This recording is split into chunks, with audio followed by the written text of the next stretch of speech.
Merci. La parole est à Monsieur Gérard Cherpion.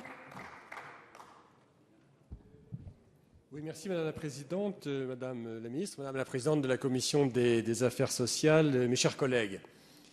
Nous saluons l'initiative du groupe UDI de dédier sa demande unique pour cette session parlementaire de commission d'enquête au sujet du travail, de l'emploi, première préoccupation de nos concitoyens.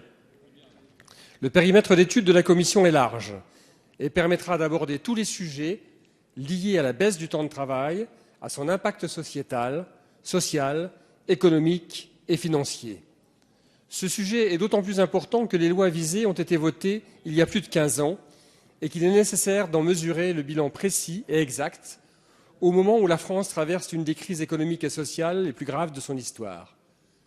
Ce rapport sera l'occasion de mettre en exergue les faiblesses et les contradictions de notre système, mais aussi ses atouts, tels que la grande capacité de travail des Français.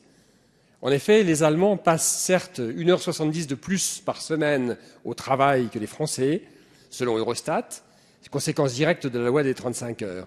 Pourtant, dans le même temps, les Français travaillent 1479 heures par an, contre 1397 heures pour les Allemands.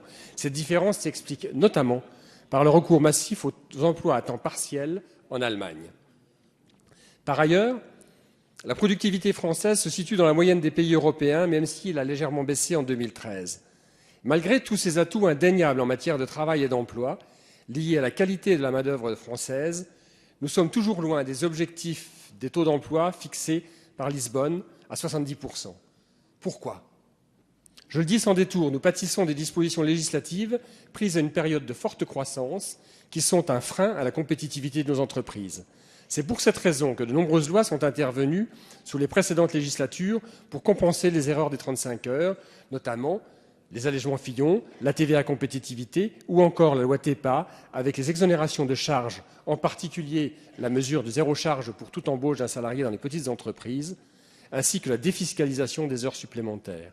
Les 9 millions de salariés qui ont pu bénéficier de cette mesure n'ont pas oublié, ni digéré d'ailleurs, sa suppression. Mais le problème du passage aux 35 heures est également financier, puisque les mesures compensatoires ont un coût pour l'État, que ce soit à destination des allègements de charges pour les entreprises ou les mesures en faveur du revenu des salariés. La commission d'enquête sera donc utile à la détermination claire du coût global de cette réforme. Enfin, le but poursuivi par les lois Aubry était la création d'emplois, comme si d'ailleurs le marché du travail était un gâteau que l'on pouvait partager entre salariés et demandeurs d'emploi.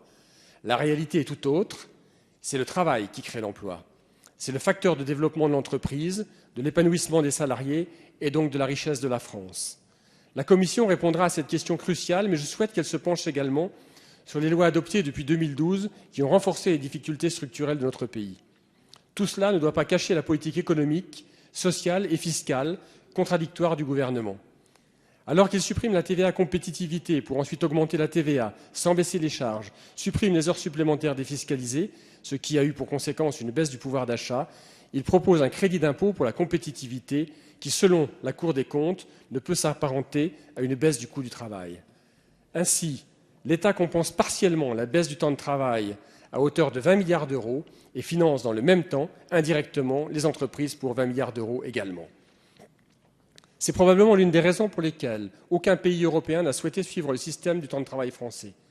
Ainsi, en France, le Code du travail interdit de travailler moins de 24 heures par semaine et limite le temps de travail légal à 35 heures, ce qui pose des interrogations pour l'avenir de certains emplois, comme par exemple le portage de journaux, les services médico-sociaux ou encore les services à la personne dont le temps de travail est inférieur à 24 heures et, à contrario, l'encadrement très strict du dépassement des 35 heures.